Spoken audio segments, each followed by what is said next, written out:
জীবনে কোনোদিনও সংসারে উন্নতি আনতে পারবে না। কেন, তোমার কি সমস্যা হচ্ছে? তোমার ব্যবসার হাল দেখে আপনা আপনি মুখ দিয়ে বেরিয়ে আসছে। আমি কি করব বলো?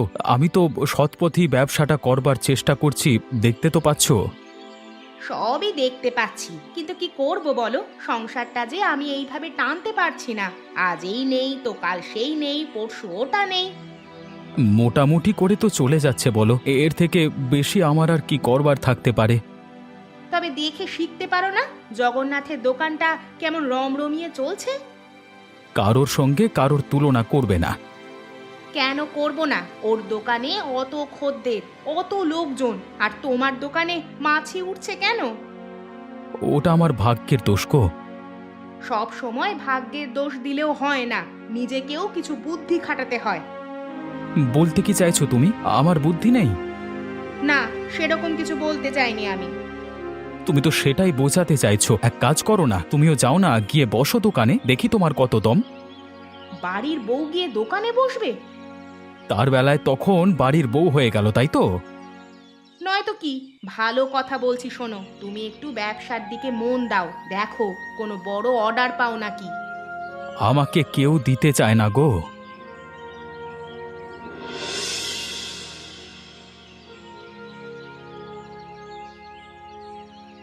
উফ, আমার উপর মনে হয় মা লক্ষ্মী একেবারে ভরে ভরে আশীর্বাদ করেছে। ঠিকই বলেছ, চারিদিকে শুধু টাকা আর টাকা। তোমার দোকানটা যে এইভাবে চলবে ভাবতেই পারা যায়নি। আরে কার বুদ্ধিতে ব্যবসাটা চলছে সেটা দেখতে হবে তো। আমার নাম জগন্নাথ। আচ্ছা, তোমার মাংস এত বিক্রি হয় কি করে বলো তো? আমি মাংসতে এমন একটা জিনিস মেশাই, লোক এমনিতেই আমার মাংস ভালো ভালো করে কিনতে আসে। তারপর তারপর আমার দোকানে বাসি মাংস তো আমি ওইভাবেই বিক্রি করে ফেলি, আর লোকে ভাবে টাটকা মাংস। বাবা, তোমার মাথায় কি বুদ্ধি গো! আচ্ছা গিন্নি, এবারে তোমাকে হাতের এক জোড়া বালা তৈরি করে দেব, কি বলো গিন্নি? হ্যাঁ, সত্যি দেবে বলছো? কেন দেব না? হাজারটা নয়, লাখটা নয়, আমার একটা মাত্র বউ। থাক থাক, আর আদিক্ষেতা করতে হবে না।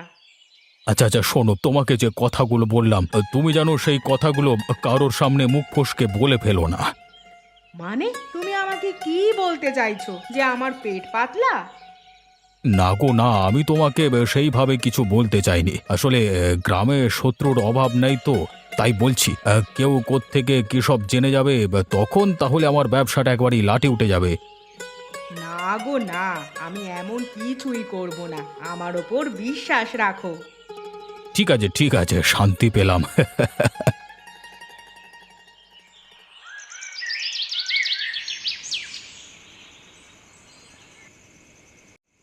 যা যা বলছি, তোর মতো কর্মচারী থাকবার থেকে না থাকা অনেক ভালো।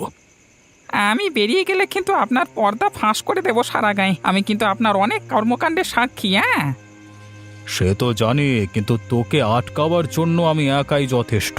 তুই কি ভাবছিস তোকে আমি মুখ খুলতে দেবো লোকের সামনে? কেন, কি করবেন আপনি আমার সাথে?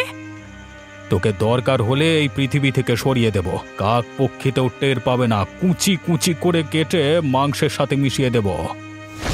আপনি কিন্তু মহাপাপ করছেন। একদিন না একদিন তো আপনি ঠিকই ধরা পড়বেন। কে ধরবে তুই? এমন কোনো বাপ এখনো জন্মায়নি রে যে আমাকে সায়স্তা করবে। আছে আছে, সব পাপেরই বাপ আছে, তেমন আপনারও আছে। আচ্ছা শোন, নিজেদের মধ্যে ঝগড়া করে কি কোনো লাভ আছে?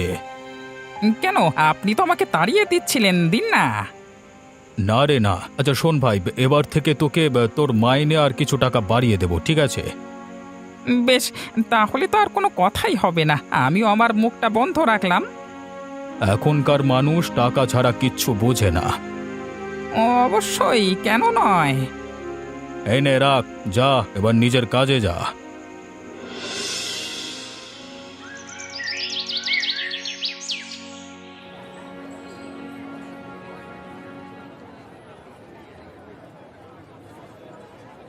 আরে আসুন আসুন, সবাই আমার দোকান থেকে মাংস নিয়ে যান। আমার দোকানে সব থেকে ভালো মাংস পাওয়া যায়।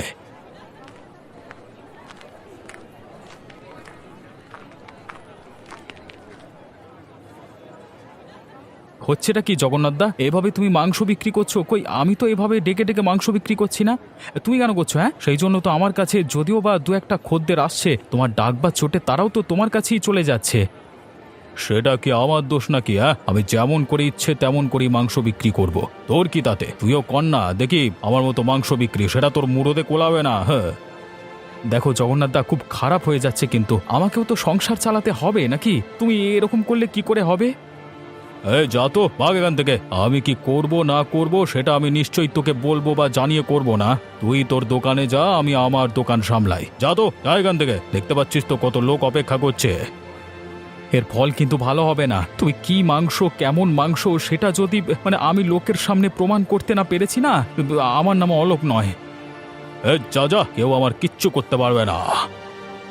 না না, এভাবে ভালো কথায় চিড়ে ভিজবে না। কিছু তো একটা উপায় আমাকে বের করতেই হবে। এর সব জারি জুরি ফাঁস করতেই হবে। তার জন্য ওর চাকরকে আগে হাত করতে হবে, তারপর দেখা যাবে।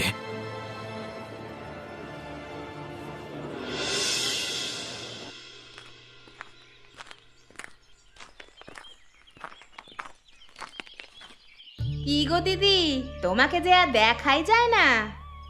না গো, সেভাবে আর বাইরে বেরোনো হয় না। কেন, একটু সময় বের করে বেরিয়ে আমাদের সাথে তো একটু গল্পও করতে পারো। সংসার, তারপর ওনার দোকান, সব কিছু সামলে আর মনে হয় না গো যে কোথাও বেরুই। হ্যাঁ, আপনাদের দোকানে যে হারে লোকজন আসে, যে হারে বিক্রি বাট্টা হয়, আমাদের দোকানে তার ছিটে ফোটাও হয় না। ব্যবসা করার জন্য ভাগ্য চাই গো, ভাগ্য। সেটা কোনো কথা নয়, মাথায় নানান রকম বুদ্ধি চাই। সেটা কিরকম বুঝতে পারলাম না তো।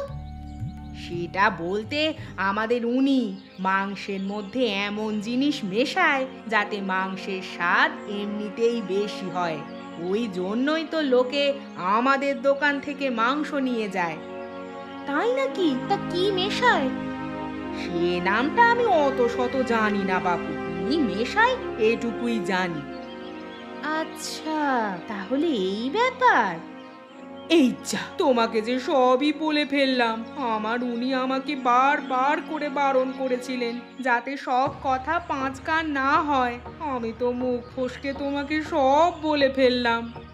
তো কি হয়েছে, তোমার নিজের লোকই তো আমরা। আমি কাউকে বলবো না, তোমার অসুবিধা নেই।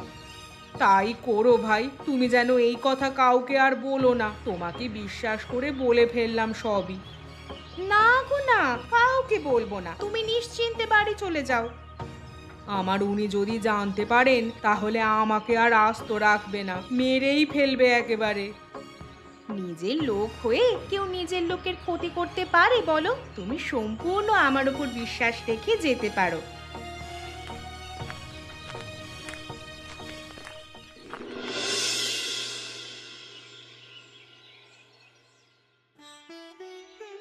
চম্পা, আরে ও চম্পা, শোনো শোনো, একটা খুশির খবর শুনে যাও।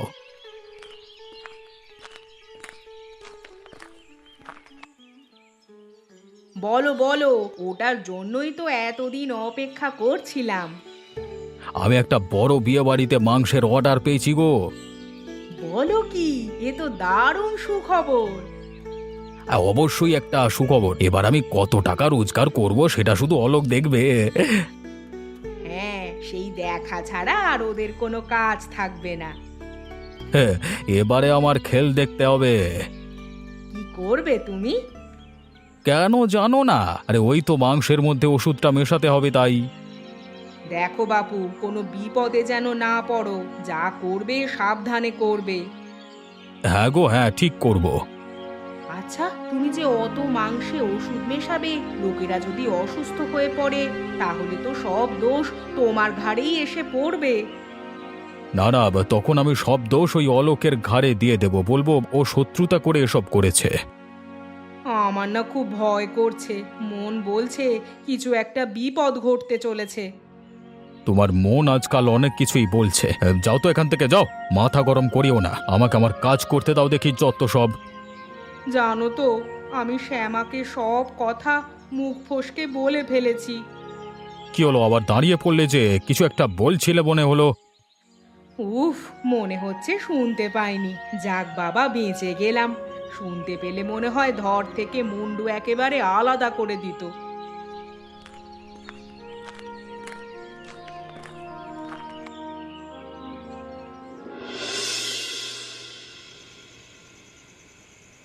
দাদা দাদা সর্বনাশ হয়ে গেছে। কি হয়েছে রে? বিয়ে বাড়িতে মাংস টাংস ঠিকঠাক করে পৌঁছাতে পেরেছিস তো? তাহলে অনেক টাকা জলে যাবে তো। সেসব কথা ছাড়ুন, তাড়াতাড়ি দেখবেন চলুন। বিয়ে বাড়িতে মানুষগুলো সব কেমন জানি করছে। কেন, কি করছে? সবাই ওই রান্না করা মাংস খেয়ে অসুস্থ হয়ে পড়েছে। সে কি কথা রে? এমন তো হওয়ার কথা ছিল না। আমি এতদিন ধরে মাংস বিক্রি করছি, এমন হয়নি। আজকে মানুষগুলো খেয়ে অসুস্থ হয়ে পড়লো। তাহলে আর বলছি কি, আপনি নিজের চোখেই দেখে আসবেন চলুন না। তোর কি মাথাটা খারাপ হয়ে গেছে নাকি? এখন আবার ওখানে যায় নাকি? গেলে তো সবাই আমাকে একবার প্রায় মেরেই ফেলবে। তারা তো এমনিতেই বুঝতে পারছে যে মাংসটা তোমার দোকান থেকেই গেছে, এমনিতেই তো তোমাকে দোষী করবে। না না, এটা হতে দেওয়া যাবে না। এক কাজ কর, তুই বলে দে আমি কিছুদিনের জন্য বাইরে গেছি, এখন আমার দেখা পাওয়া যাবে না। তাহলে সবাই আমাকে এসে ধরবে। তুইও এক কাজ কর, দোকান বন্ধ করে তুইও কিছুদিনের জন্য গা ঢাকা দে, আর সব দোষ অলোকের ঘাড়ে দেওয়ার চেষ্টা কর। সেটা কি করে সম্ভব? আমি যদি সব বলে দেব, তুই তাহলে কি করবি?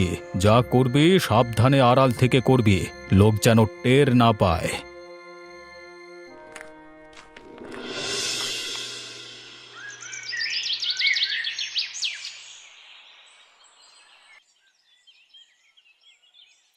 তো তুমি তুমি আমাদের মাংসের মধ্যে কি সব মিশিয়ে দিয়েছো? হ্যাঁ, আমি আবার এসবের মধ্যে এলাম কোত্থেকে? হ্যাঁ, আমি তো ওখানে ছিলামই না। মিথ্যে কথা বলছো তুমি, তোমারই কাজে সব।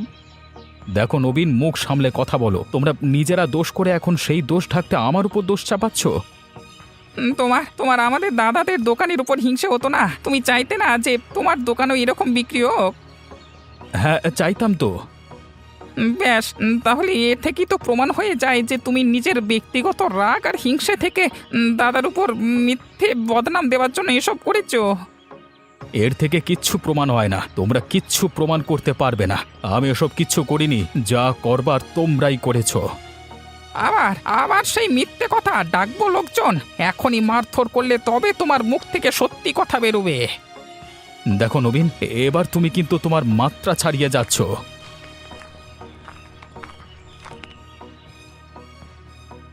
দেখ, তোর জন্য কিন্তু আমার ব্যবসা বন্ধ হবার জোগাড়। তুই ভালো চাস তো সত্যি কথা স্বীকার কর। তুমিও এসেছো, তুমি তো জানো আমি এসব কোনো কাজ করিনি। নবীন সেই থেকে মিথ্যে দোষারোপ করে যাচ্ছে।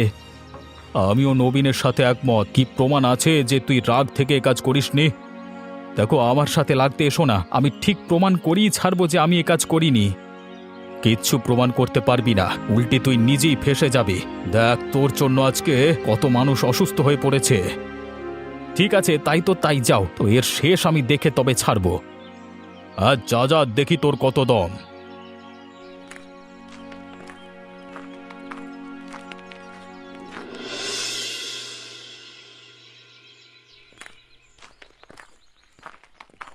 ছাড়বো না, আমি কিছুতেই ওদেরকে ছাড়বো না। আমার উপর মিথ্যে দোষ দেওয়া, আমার দোকানটাকে লাটে তোলবার ধান্দা করছে ওরা। আর চুপ করে থাকা যাবে না, চুপ করে থাকলে বার বেড়ে যাবে ওদের। তুমি একটু চুপ করবে? কি হয়েছে সেটা তো বলো, সেই থেকে বকবক করেই যাচ্ছ। জানো, আজকে জগন্নাথদা আর তার চামচা বলে কিনা যে আমি নাকি ওদের বিয়ে বাড়িতে নিয়ে যাওয়া মাংসের মধ্যে নাকি ওষুধ মিশিয়েছি, আর তার জন্য লোকে অসুস্থ হয়ে পড়েছে। ওটা তুমি নয় গো, ওটা ওদের কাজ। মানে? সেদিন জগন্নাথদার বউয়ের সাথে গল্প করছিলাম, সে তখন কথায় কথায় মুখ ফসকে কথাটা বলে ফেলেছে। কি বলেছে সে? বলেছে একটা ওষুধ আছে, সেই ওষুধটা মেশালে নাকি মাংসের স্বাদ অনেক বেড়ে যায়, কিন্তু ওটা কোনোভাবে যদি বেশি পড়ে যায় তাহলেই বিপদ। কি হবে দিলে? দিলে মানুষ মরে পর্যন্ত যেতে পারে গো। এখানে তো তাই কাণ্ড করেছে ওরা। কি সর্বনেশে কথা গো! হ্যাঁ, সেই কথাই তো বলছি, এখন সব দোষ আমার উপর এসে পড়েছে। আমাদের এক কাজ করতে হবে। কি কাজ? জগন্নাথদার ওই চাকর, ওর মুখ থেকে সবকিছু স্বীকার করাতে হবে। একদম ঠিক কথা বলেছ। আমরা এরপর তাহলে ওটাই করব।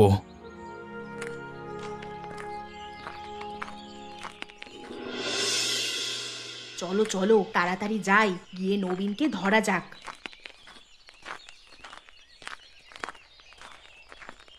হ্যাঁ, ওই দেখো নবীন এইদিকেই আসছে, নিশ্চয়ই আবার জগন্নাথদার বাড়িতে যাচ্ছে কিছু কুমতলব বাড়তে। কি ব্যাপার, তোমরা আমার পথ আগলে বসে আছো কেন? হ্যাঁ, তোকে ধোলাই করব বলে। মানে তোমাদের কথা আমি কিছু বুঝতে পারছি না, যা বলবে পরিষ্কার করে বলো। তোমরা তোমাদের দোষ আমার ঘাড়ে চাপাবে, আমি কি সব মুখ বুজে মেনে নেব নাকি? তুমি তো আসল কালপ্রিট, যে কিনা সব কর্মকাণ্ডের সাক্ষী। কি কর্মকাণ্ড, কি কালপ্রিট? কিচ্ছু বুঝতে পারছো না না তুমি?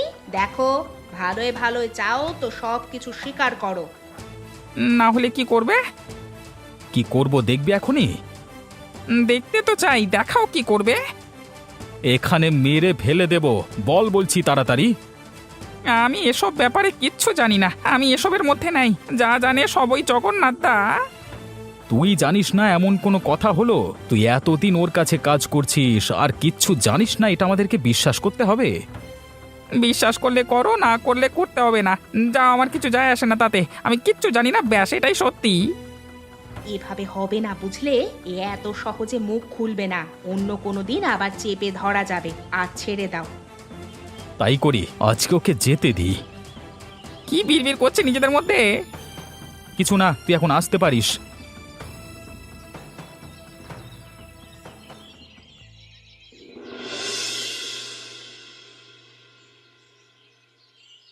দাদা দাদা, এবার এই অলোক আর শ্যামার কিছু একটা ব্যবস্থা করুন, বড্ড উঠছে ওরা।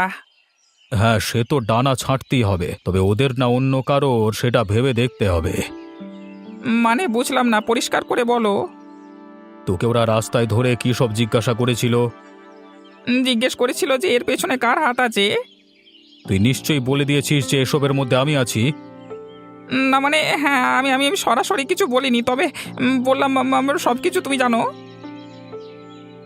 বাহ, তুমি তো প্রায় অর্ধেক সত্যি তাদেরকে বলে দিয়েছ, তাহলে তো তোমাকে আর বাঁচিয়ে রাখা যাবে না। আমি তো কিছুই বলিনি দাদা তাদেরকে। না বললেও তুমি আমার অনেক কর্মকাণ্ডের সাক্ষী। তুমি যে কোনো সময়ে যে কারোর কাছে মুখ খুললি তো বিপদ, সে তো বন্ধ করতেই হবে।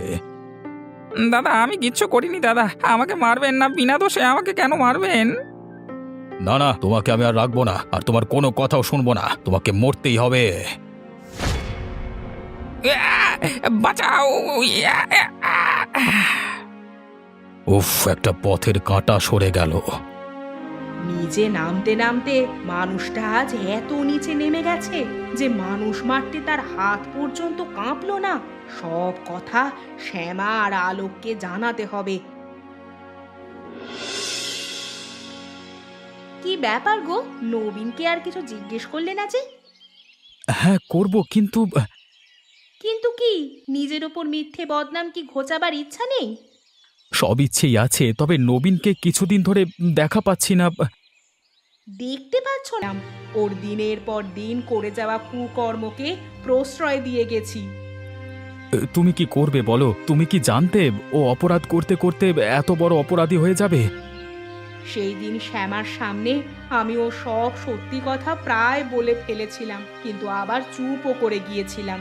ভেবেছিলাম ও যদি কোনোভাবে জানতে পারে তাহলে হয়তো আমাকে প্রায় মেরেই ফেলবে। হ্যাঁ, আমি সব কথাই ওনাকে এসে বলেছি, তারপর ঠিকও করেছিলাম নবীনকে দিয়ে সব সত্যি স্বীকার করাবো।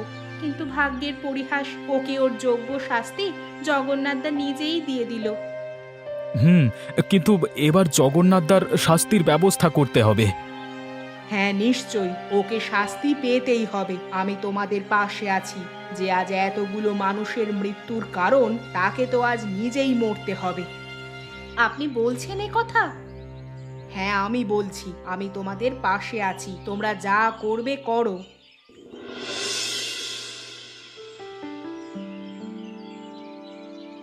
জগন্নাথদা, আরে ও জগন্নাথদা!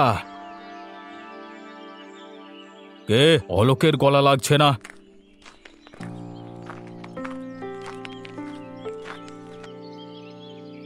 হ্যাঁ, আমি তোমার সাথে কিছু কথা বলতে এলাম। অত সময় আর ইচ্ছে কোনোটাই আমার হাতে নেই। না, সেটা বললে তো শুনছি না। তোমাকে এই কথাগুলো না বলে যে আমি পাপমুক্ত হব না। বেশ বেশ, অত ন্যাকামো করতে হবে না, বলে ফেলো তাড়াতাড়ি। আমাকে ক্ষমা করে দাও, আমি একা কখনো করব না। আরে ওঠ ওঠ, কি করছিস কি, আর কি বা করেছিস? আরে বাবা, আমি তোমাদের দোকানের উপর হিংসে করে এসব কাজ করে ফেলেছি। আরে এর আবার হলোটা কি? কিছু মতলব আছে মনে হচ্ছে। আমাকে সাবধানে কথা বলতে হবে। আমি ইচ্ছে করে ওষুধ মেশাইনি, আমার ভুল হয়ে গেছে, আমাকে ক্ষমা করে দাও। আচ্ছা আচ্ছা, থাক থাক, আর পায়ে ধরতে হবে না। এবার তাহলে আসল কথা বেরিয়ে এলো, বল। হ্যাঁ হ্যাঁ দাদা, আমি নিজের ভুল বুঝতে পেরেছি, তাই জন্যই তো তোমার কাছে এসেছি। আচ্ছা ঠিক আছে ঠিক আছে, আমি কোনোদিন কাউকে এসব কথা বলবো না। তবে তার বিনিময়ে আমার কিছু তো একটা জিনিস চাই, না হলে আমি এমনি এমনি তো চুপ থাকবো না। বলো দাদা, তোমার কি লাগবে? আমি তোমাকে সব দিতে রাজি। ওই তো দোকানটা আমার নামে লিখে দিতে হবে। ওটাই আমার সম্বল, ওটাও যদি তুমি কেড়ে নাও তাহলে আমরা যে একেবারেই না খেতে পেয়ে মরে যাব। তাহলে ভাই ক্ষমা করো, আমি চুপ থাকতে পারলাম না ভাই। হ্যাঁ, না না দাদা, আমি দিয়ে দেবো, আমি তোমাকে সব দিয়ে দেবো।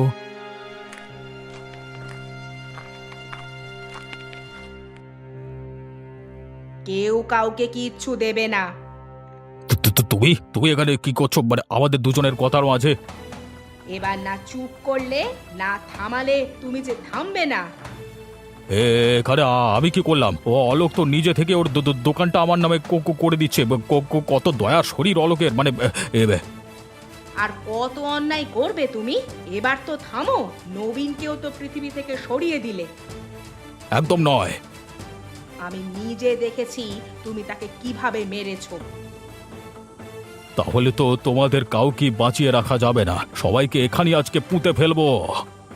কে কাকে পুঁতে ফেলে দেখো।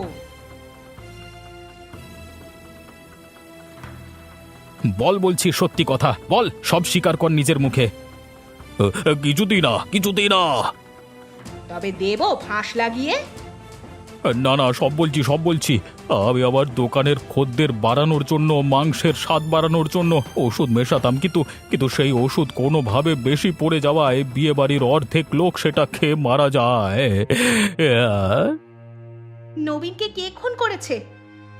আমি করেছি আমি। এবার আমাকে ছেড়ে দাও, ওরে বাবা। দেবো, তবে সেটা চিরতরে।